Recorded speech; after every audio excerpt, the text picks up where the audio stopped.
I feel like I'm really lucky that I'm conference director this year and Eric is doing his Sutherland Memorial Lecture. Eric Dolgin has been part of my osteopathic journey, most of it. I met him pretty early on with him being at Dr. Miller's office and teaching, and he's the one who crazily roped me into being in this organization too. So Eric is a great osteopath. He's responsible for a lot of our success as the OCA in modern times. We have a lot to thank him for the structure and organization of our organization. So I'm really excited to get to hear what he says today and his wisdom in regards to osteopathy and what he can share with us, because I think his wisdom goes over many fields, from the actual act of doing osteopathy to loving people well to organizing for our profession and many other things as well. So welcome to the stage, Eric.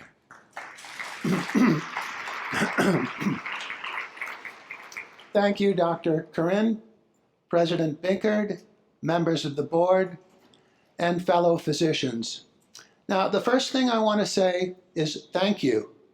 It's my honor to be here this afternoon. As I look out over this audience and see faces of so many friends and colleagues, I'm reminded of how fortunate I am to have chosen this profession. And I want to share this message with the younger physicians here today who are just beginning their careers.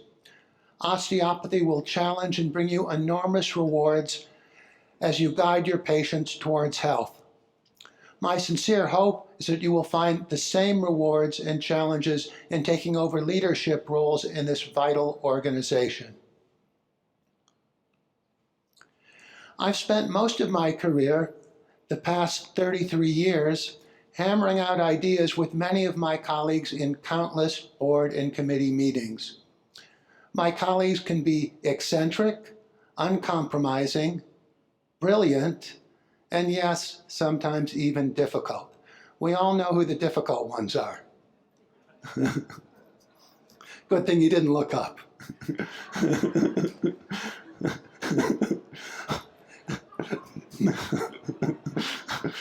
Thought I'd keep a straight face, but anyway, but that's the push and pull you get in an educational society filled with free thinkers and independent physicians. And some of the board meetings were actually like this. Not too many, fortunately. So I'm the 62nd physician to deliver the Sutherland Memorial Lecture, and I want to honor Dr. Sutherland's remarkable legacy by focusing on our future. Specifically, I want to discuss critical issues confronting our profession and innovative ways we can reimagine the advancement of medicine. Equally important, how we can protect the education of our young osteopaths and their health in the grueling training process. This is where we began in medicine, reimagining.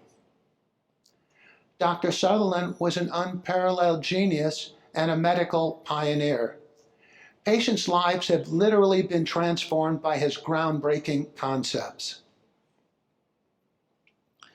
Every time I walk into a treatment room, I'm guided by Dr. Sutherland's pursuit of excellence. There must be no letting up. Keep digging, he insisted.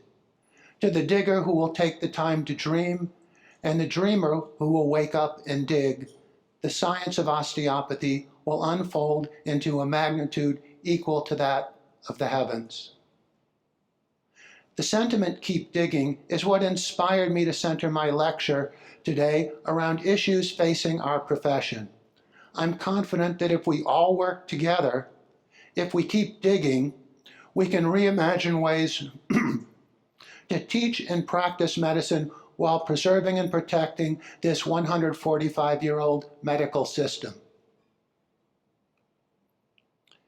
If Dr. Sutherland, the grandfather of the cranial concept, was still with us, he would undoubtedly be indignant, if not downright outraged, at what's happening in medicine. First, medical education is both undergoing a dumbing down trend while still overloading students. Protecting education is essential to produce future generations of remarkable osteopaths, one of whom may be the next William Sutherland.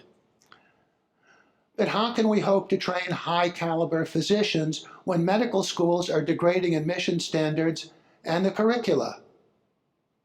Our being here today serves as one answer to that question. Second, we'll explore how a growing number of physicians are staving off the practices of greedy insurance companies and revenue-obsessed healthcare providers. They're finding ways to do the work we love while still earning a respectable living. Exploring these questions is my objective today. It's my homage to Dr. Sutherland. And rest assured, I won't spend the hour painting an osteopathic doomsday scenario. Many times I've heard the sky is falling in osteopathy. On the contrary, I'm optimistic about our future. And the outlook is promising, especially if we all pool the limitless potential in our ranks. My intention is to make this year's Sutherland Memorial Lecture every bit as inspiring as those physicians who are now challenging the status quo. I have almost an hour to speak. I lobbied the committee to make it shorter, but was informed today that actually I could if I wanted. But it's a little late. That said, I look forward to spending the next hour with you. First, I'd like to give you an overview of our profession. Some good news. Osteopathy is growing. The number of osteopathic physicians in the U.S. is increasing and projected to keep climbing. Last year, we saw a spectacular rise with more than 6,500 new osteopathic medical school graduates, and even more this year, bringing the total number of D.O.s in the U.S. to over 115,000. That's 5 times the number from when I started school in 1978. With D.O.s now accounting for about 10% of all physicians in America. When I recently lectured at an osteopathic college, one of the students pulled me aside and asked about an eye problem affecting her mother. She said, "Are there studies to prove osteopathy works for this problem?" When I explained that an osteopathic approach involves palpation and treatment of the whole visual system, not to mention the whole body, she looked both amazed and bewildered. She was trying but couldn't quite overcome her limited scope of osteopathy. We need to do more to break through this wall of ignorance. For OCF to flourish, this couldn't be more important because over 1 in every 4 medical students is currently training to become a D.O. And our profession is getting younger. Last year, more than half of all practicing D.O.s were under 45. Women comprise 41% of the profession, a far cry from when I was a student. This growth seems to parallel the beginning of a paradigm shift towards a wellness model in this country. For example, Harvard Medical School, that vaunted bastion of elitism on the Charles River, yes, it is, it announced last year that it was reassessing its mission statement, which stressed the school's focus on disease rather than health. After much internal discussion and more than a little publicity, Harvard incorporated the word well-being into its mission statement. And that's a start. There was a push internally to use the word wellness, but they weren't quite ready for that. However, this isn't the first time our profession has been more than a century ahead of the medical curve. Our own A.T. Still founded the first United States medical school based on an approach to health in 1892. So Harvard's a little bit behind. But this is a good sign. But it is time for us to reclaim our birthright. Moreover, even with considerable growth and 35 accredited colleges at 55 different teaching locations today, medical students entering osteopathic programs face more academic hurdles than ever before. At the same time, our potential for recruitment in this organization has never been greater. We're in the forefront of preventing osteopathic principles from being on the chopping block. First and foremost, we're D.O.s. I emphasize that because we're confronting a pivotal time in academia with osteopathic principles being marginalized. At the same time, gains are also being made. A number of our organizations, including the AAO, SCTF, and OCC, are teaching our students to move away from simple disease-based algorithms while maintaining the integrity of individualized treatment. Ideally, students turn to this academy to acquire the fundamental skills and philosophy to become really fine osteopaths. But in recent years, a controversial trend has emerged in schools to reduce the two most important courses an osteopathic student needs: anatomy and osteopathic principles. The American Associated College of Osteopathic Medicine website currently states that approximately 200 to 300 hours of the first 2 years of osteopathic medical school are devoted to the manual medicine portion of the curriculum. When I began osteopathic school, the standard was 300 to 400 hours, some earlier sources stating even 400 to 600 hours. We can't afford to get discouraged by the dumbing down of school curricula. Every time I witness a whittling away of osteopathic programs, I'm also encouraged by my talented colleagues offering new advanced courses. This represents the best intellectual time in our profession. We keep building on our foundation. This effort is being matched by several of our colleagues overseas, including practitioners in France and Australia, who once turned to us for teaching and have now developed their own advanced courses. We welcome their creative contribution. This is a good time to recall Dr. Sutherland faced no fewer obstacles in academia. He remains a reminder of this crucial fact. Osteopathic education is similar to the human body. That is, when everything is well maintained, the end product is often greater than the sum of its parts. Brilliant physicians who understand osteopathic medicine and know how to successfully treat patients. The osteopathic portion of the curriculum is no less important in medicine today than learning more pharmacology and disease-based approaches. It's a matter of priorities, and I will say it again, we are D.O.s first and foremost. We've made tremendous strides in this academy, assisting our students where they're being shortchanged in their education. This is what we must consider in designing our future curricula.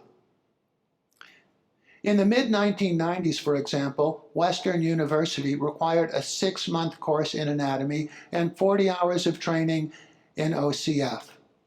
By 2018, the anatomy course at Western had been cut to 3 months. The anatomy hours at my alma mater have also been reduced by 50% since I graduated in 1982. It's not hard to pinpoint where we're needed most. Western's course in the cranial concept no longer exists as of this fall, and this trend has been spreading. The curriculum at any medical school is a function of its philosophy. It's commendable that our educational institutions finally realize that we need to decrease the daily load on our students, but it's also important not to sacrifice courses inherent to the understanding of osteopathy. One answer to our identity problem is to build on what we're doing. Our profession needs to impress upon medical students the relevance of osteopathy in their careers. We want to take advantage of opportunities that come our way, even seemingly missed opportunities. It would be useful for first-year students to learn why Dr. Andrew Weil says he wished he had learned OMT while attending Harvard Medical School. And maybe we can make some inroads there. Dr. Weil understood he discovered something wonderful, and that's his word, wonderful, and recognized the ability of osteopaths to find answers where other physicians were often left stumbling in the dark, trying to arrive at a diagnosis, much less a treatment. We don't want our students in the position of wishing they had learned OMT while attending osteopathic school. The Academy can take pride in constantly raising its academic bar. While too many schools aim to optimize board scores, we continue to focus on what students really need to know in order to practice medicine. We never have to ask ourselves a question constantly under debate in medical schools and professional societies. Do we want to teach our students to learn osteopathic medicine, allopathic medicine, or board score medicine?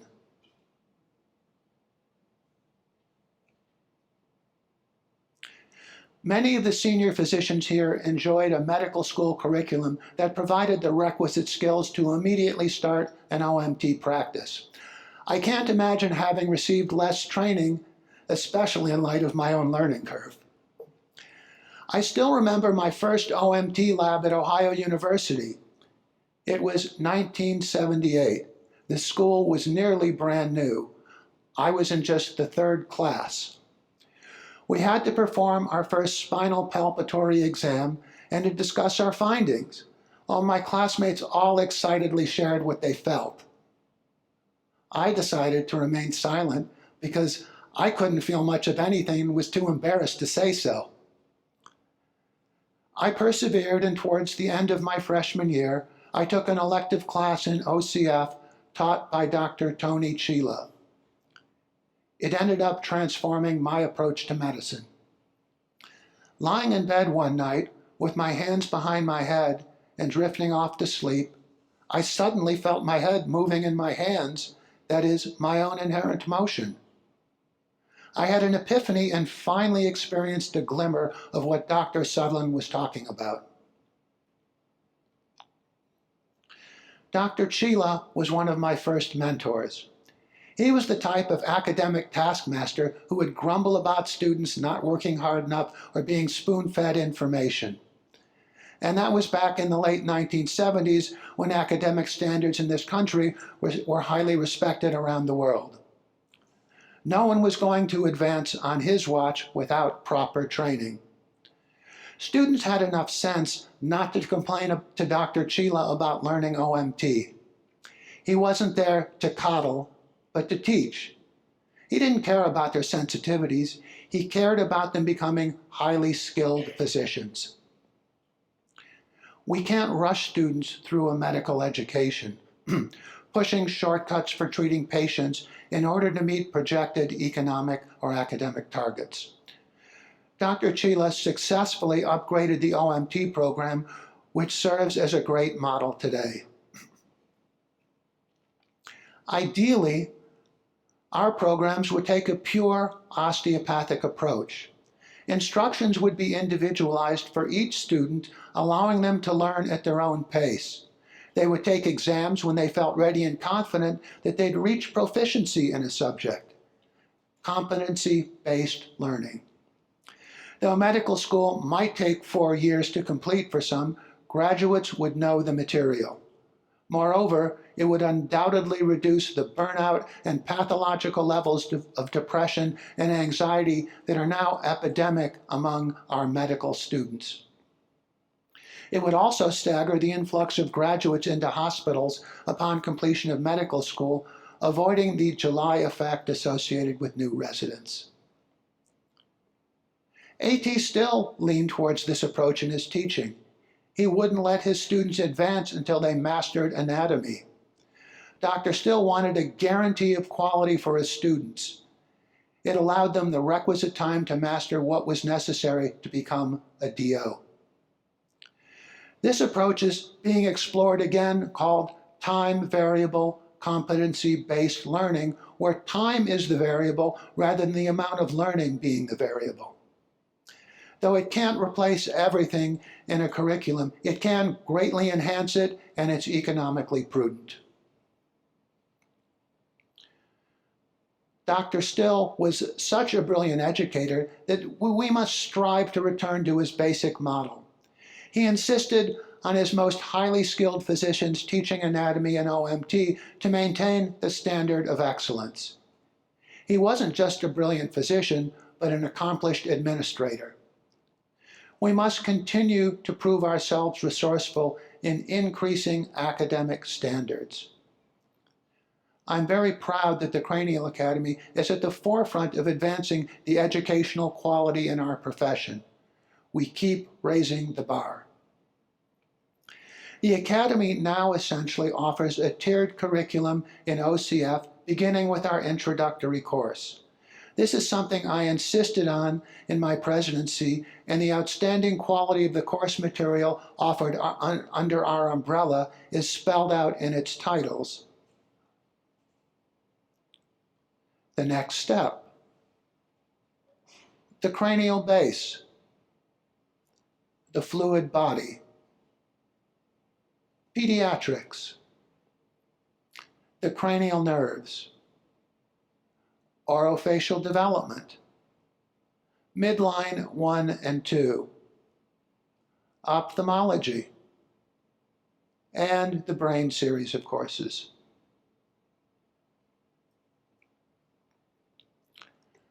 One enlightened medical student brilliantly summed up how to better serve our future physicians. As a 25-year-old graduate, she said the following to me: "I think a major issue is the treatment of OMT as other. Instead of a wholly separate class disconnected from the rest of the curriculum, OMT should be integrated into everything we do. Anatomy and all other subjects should be taught through an osteopathic lens. All physical exams should incorporate OMT from day one, and we should be taught how to treat a person instead of just being taught treatment protocols. We're never given the bigger picture, and even though all of us are bright, we'll continue to segment our learning unless we're forced not to." She continued, "Each student should have to get a real osteopathic treatment as a requirement for graduation." As her former supervising physician, I couldn't have put it any better. That's why it's essential for our young colleagues to spend time working side by side with senior physicians, watching them demonstrate their clinical approaches. Moreover, as part of my crucial training, I remember my mentors placing their hands on mine to guide me.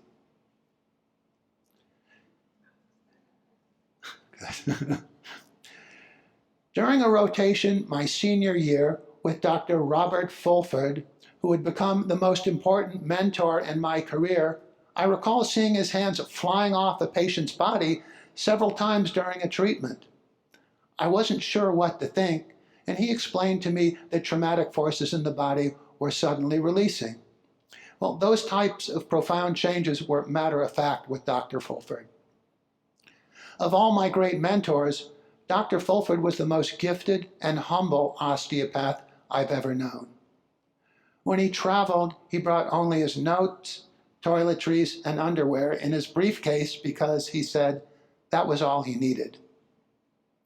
As a student, and then as a physician, I watched again and again as he achieved results with patients that I never dreamed were possible, especially in just one visit. He sometimes made unorthodox diagnoses that always turned out to be correct, and often left me both baffled and amazed. Dr. Fulford had an extraordinary gift for the application of creative thinking. And I learned from him that human touch can sense so much more than we think possible. Thinking, feeling, and seeing with intelligent fingers, not tinkering blindly, Dr. Sutherland instructed, opens up avenues to many possibilities in the osteopathic field. Senior physicians in this audience I encourage you to work even more with students to demonstrate what osteopathy really is. Go back and remember your own training, the epiphanies when you saw your mentors perform what seemed like miracles with their hands. We need to continue that tradition as mentors and teachers. I was very fortunate to have had some amazing mentors early on in my career in addition to Dr. Fulford. Dr. Viola Fryman qualified as my most colorful mentor.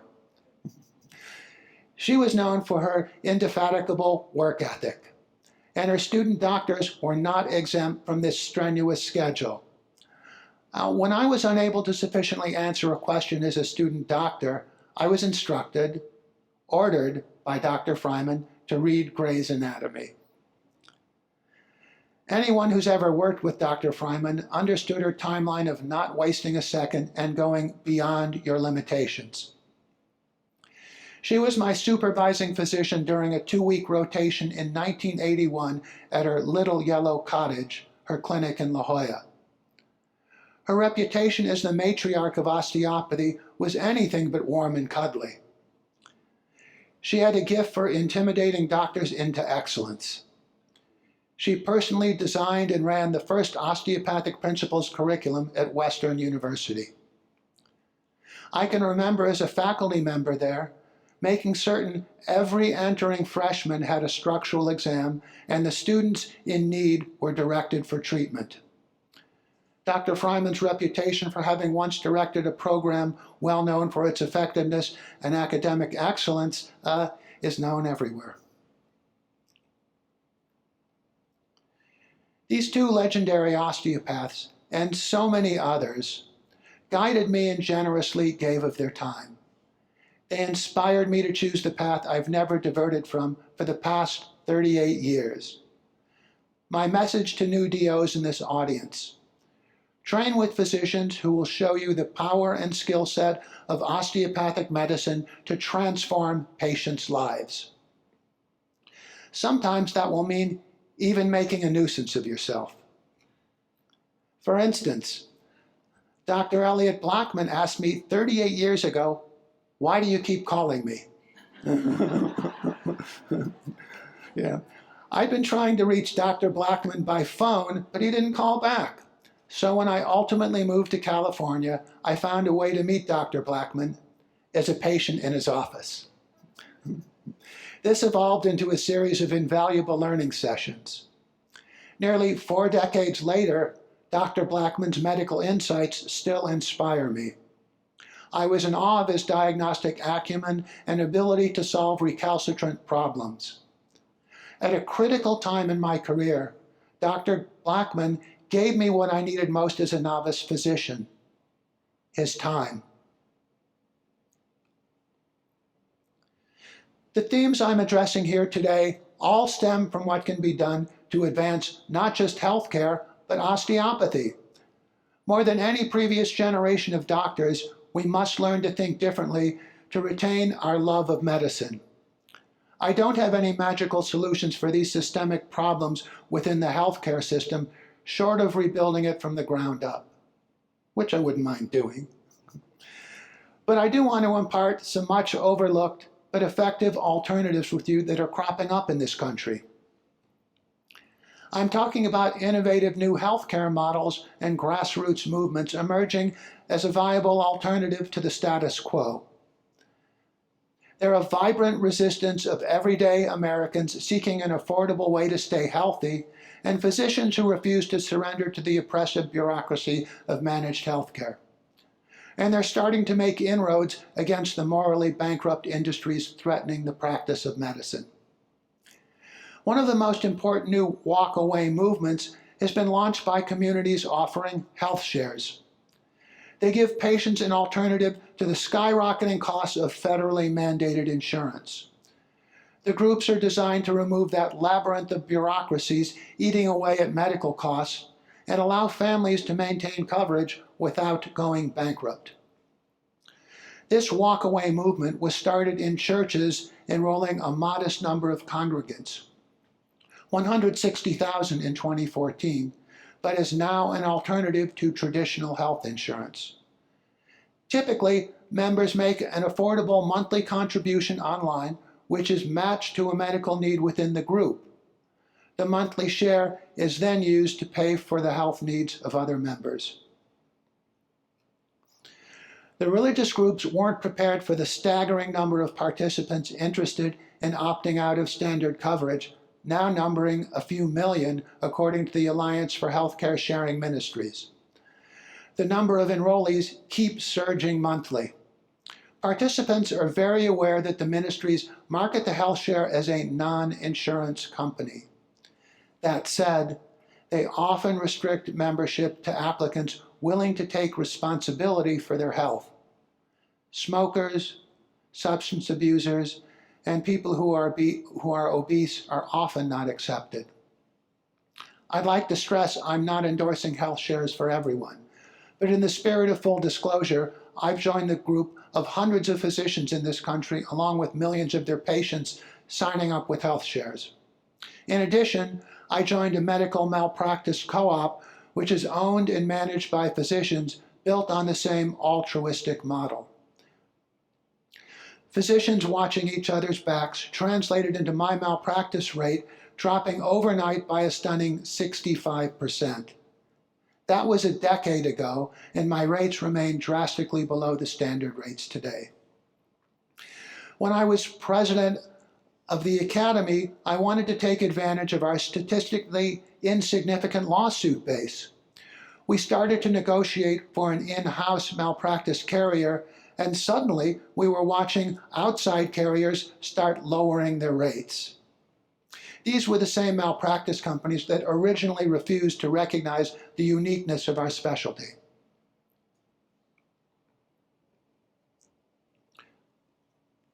Sometimes we forget insurance companies need us more than we need them, and physicians are finding new ways to practice medicine outside the system.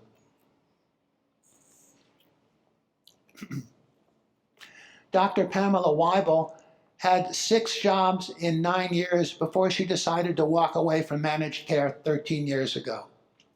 When she left her clinic, she decided she had to heal her profession before she could heal her patients.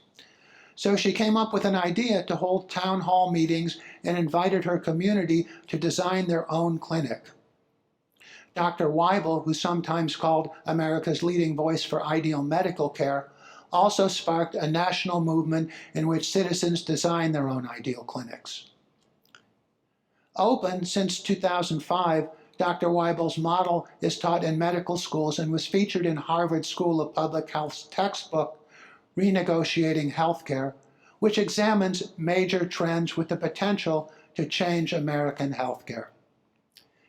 There wasn't anything revolutionary about the effort behind her private practice. She operates in a modest office, answers many of her own calls, and refuses to respond to third parties or MBAs dictating medical necessity for her treatment plans. She wouldn't have to look far to find a similar model in our profession. Some of her most important work is drawing attention to a crisis rarely mentioned in medicine. Dr. Weibel is the first physician to openly discuss in all forms of mainstream media the alarming suicide rate among physicians, now averaging 1 per day.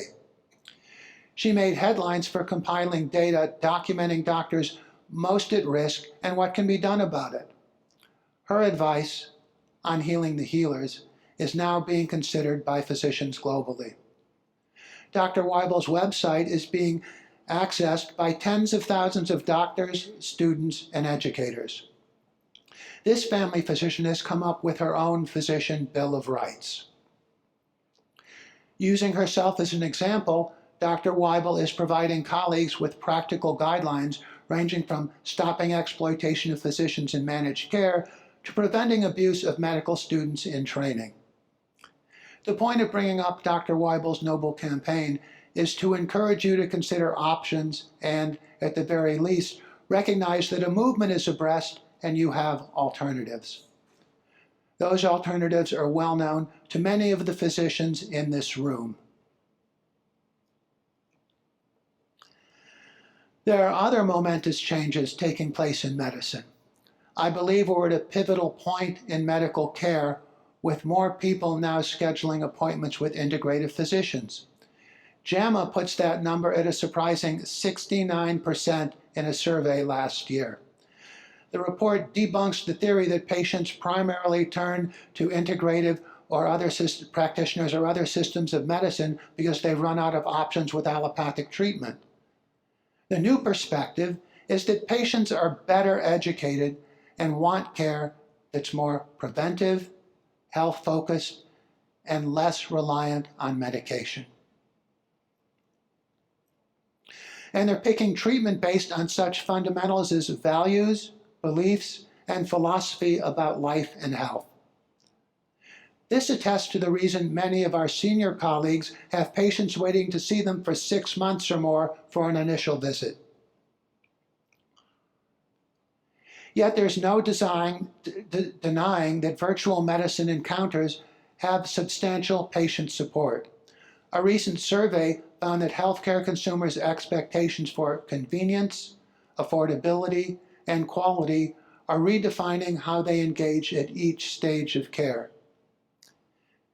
Healthcare consumers are more willing to try non-traditional services, including virtual health, via phone, video, and apps, including on-demand services and virtual therapeutics. More than half of all patients, 53% in 2019, are more likely to use a provider that offers remote or telemonitoring services, and that trend is increasing. I remember reading an advertisement by a healthcare conglomerate that read, "Has telemedicine's time finally arrived?" There wasn't a big leap between finding virtual medicine more attractive and corporations making more money. Dr. Sutherland's brilliant approach to treatment best illustrates the divide between practicing telecare and administering osteopathic medicine, hands-on. He said, "As a mechanic of the human body, in understanding the mechanical principle in this fluctuation of the tide, you are in contact with the potency, the power to treat and resolve problems." We should take this to heart in working with our own profession.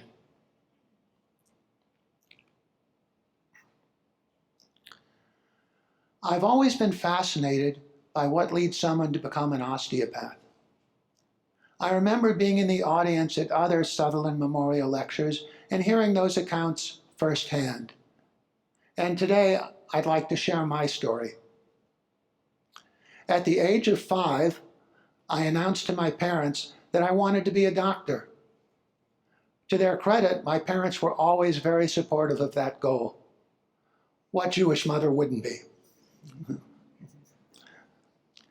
I wasn't exactly precocious in those early years living in Toledo, Ohio.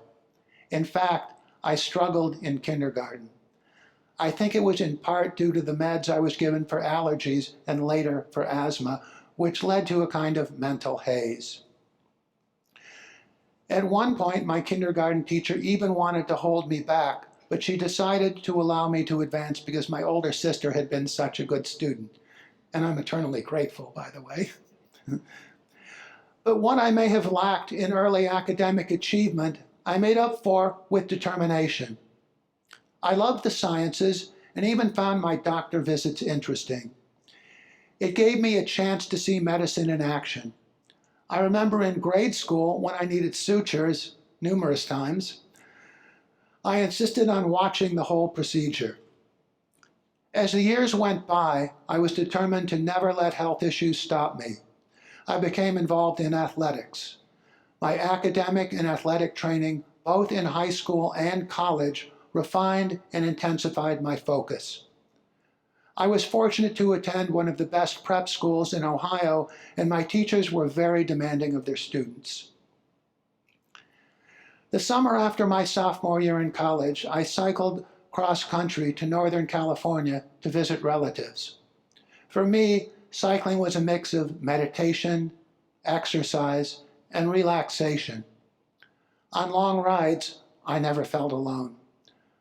When bicycling, I felt a connection to the universe and my creator. the same feeling I got in osteopathy when I learned to connect to the health. But first came rejection. I applied to med school at Wright State University. A school administrator assured me I'd get in off the wait list. I was third in line, but that never happened. As I dealt with my disappointment, a friend who was starting med school in Cincinnati suggested I check out the new osteopathic college, which had just opened at our university. I'd like to say I jumped at the chance. Given my lack of knowledge at the time, I replied, I want to be a real doctor. But then I remembered my great uncle was a D.O. And after a closer look at the osteopathic program, I realized it was a perfect fit. I spent a year at grad school studying exercise physiology in the hope of specializing in sports medicine, and then entered the D.O. program at Ohio University. Now, to give some of the younger doctors here an idea of how times have changed, my first semester's tuition was a whopping $350. Yeah. By my senior year, it had nearly quadrupled, but that's still pretty low. I graduated from the Ohio University College of Osteopathic Medicine with the Osteopathic Heritage Award for Excellence in Osteopathic Principles and Practice. And that's a lot of osteopathy in one sentence. The award offset my years of feeling overwhelmed by the demands of medical education and provided a much-needed ego boost. Right after graduation, my friend Michael Pervasnik and I drove to Alexandria, Virginia to take our first introductory cranial course. I remember feeling inundated by the amount of material at that course, especially Roland Becker's face lecture. This experience had a significant impact on how I would teach years later. When I attended my first Cranial Academy conference, it literally felt like home, that I was meant to be there, that I belonged. One of the highlights that year was the Sutherland Memorial Lecturer, Dr. Paula Estruth. Her approach was both forward-looking and inspiring, and that hasn't changed. Continuing with the OCA, Michael and I started running the Cranial Academy's introductory course, which we did for a number of years, starting in 1989. As a student, I was fortunate to have studied and learned from a rich variety of instructors, each of whom taught me something distinctive. Sometimes it wasn't so much diagnosis or hands-on technique, as much as various ways one can live their professional life. My final rotation before graduation was with Dr. Herb Miller, who also became a mentor. It took me a number of years to figure out what made him so effective with patients. I would marvel at the changes he made, all the while grilling me on relevant anatomy. Like Dr. Fulford, Dr. Miller would often start at the bottom and work up. I learned from him the value of never overlooking the lower extremities and treating the whole body no matter where the symptoms seemed to be. It wasn't until years later when one of my colleagues told me, "Watch the fluid when Herb treats," that I finally felt I understood what was happening. Many of these opportunities couldn't have been realized without this academy. As one of my earlier experiences, I remember I was in the Phoenix Biltmore Hotel for an academy conference, I believe in 1989. That's when I ran into Dr. Steve Blood, who was there for an OCA board meeting. I asked him what went on in the meetings, and he invited me to sit in. I've been working in the organization ever since. From that time on, at age 36 until now, 65, working and being involved in the OCA has been an immensely rewarding part of my professional and personal life. I ran and lost several elections before finally making it onto the board in 1990. Ultimately, I served with 4 executive directors held almost every board position at one time or another, and have run most of the committees of the Academy. Some positions I held don't even exist anymore. Thank goodness. In 2005, I felt qualified to run for president. Several of my colleagues advised against it. I think they wanted to spare me the embarrassment of losing. It was a time of frustration in many ways. So much seemed to be riding on a transfer of leadership in the Academy. Along with Drs. Mark Rosen, Paul Dart, and Eileen Spector, we were eager to bring this Academy into the 21st century technologically.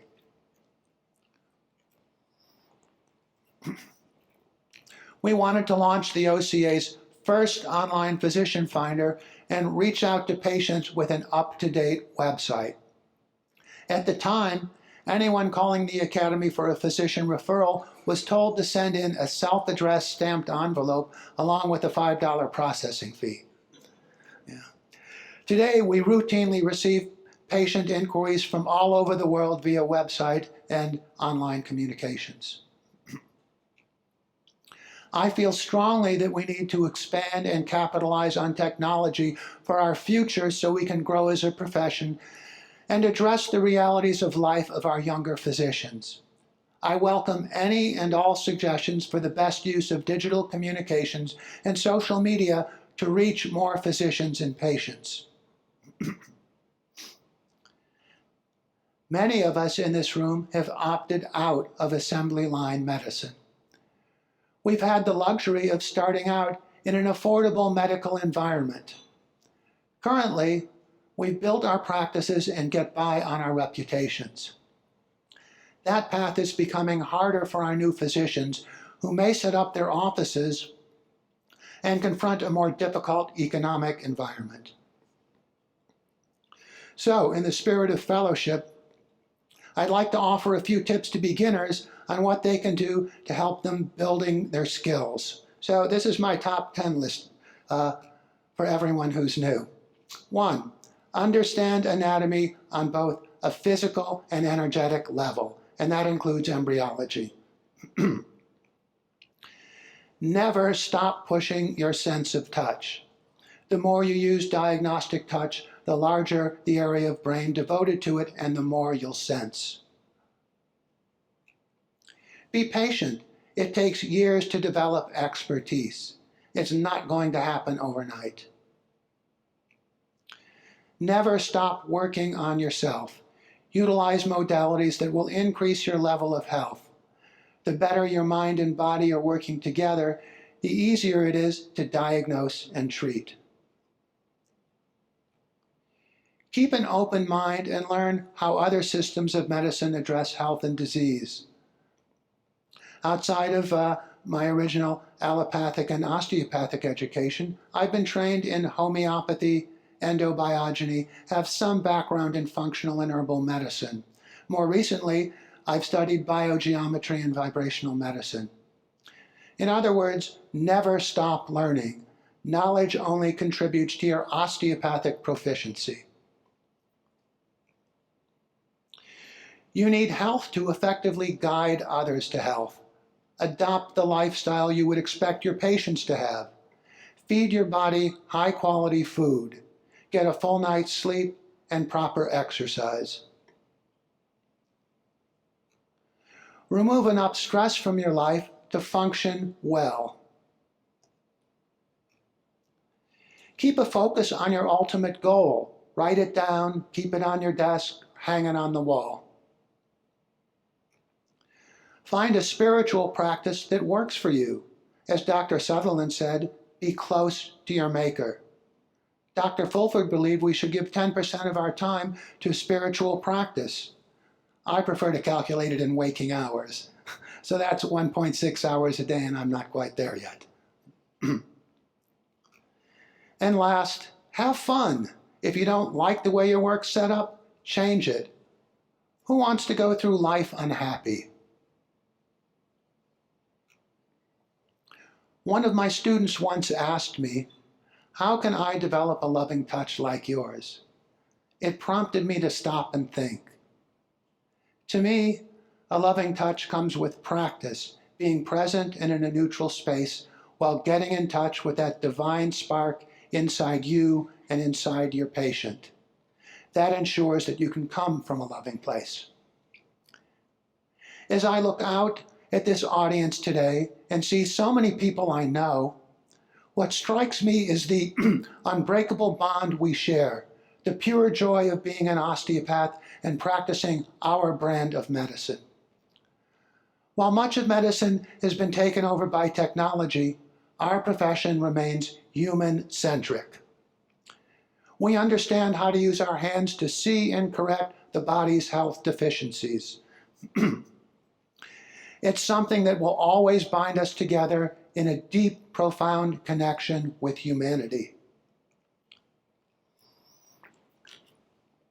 That's how it was for our great teachers, and probably how it will always be, because that's what osteopathic medicine is. It's a 145-year-old practice whose purity we must protect and preserve. Admittedly, that's not always easy these days. The last time I saw Dr. Fulford, he was using a wheelchair, and he made me understand the depth of his feeling for osteopathy when he said, "I can't feel with my hands. I was hoping to have more to give." He generously gave his whole life. Dr. Sutherland didn't live to see how his brilliant concept of osteopathy in the cranial field would be enshrined in courses taught around the world. His most groundbreaking teaching didn't happen until late in his life. He died at age 81 in 1954, the year after I was born. And it would take decades before technology could validate his revolutionary concepts. Dr. Sutherland once observed, "When all the fulcrums are synchronized, there will be peace and harmony." This law of nature applies not only to the human body, but to the osteopathic profession as well. Dr. Sutherland refused to let critics and skeptics come between him and his genius for reimagining the practice of medicine. He taught us the art of becoming invaluable to our patients. That wonderful legacy has endured through succeeding generations of osteopaths and we can serve as a guiding inspiration to our future physicians. Thank you all very much for joining me here this afternoon.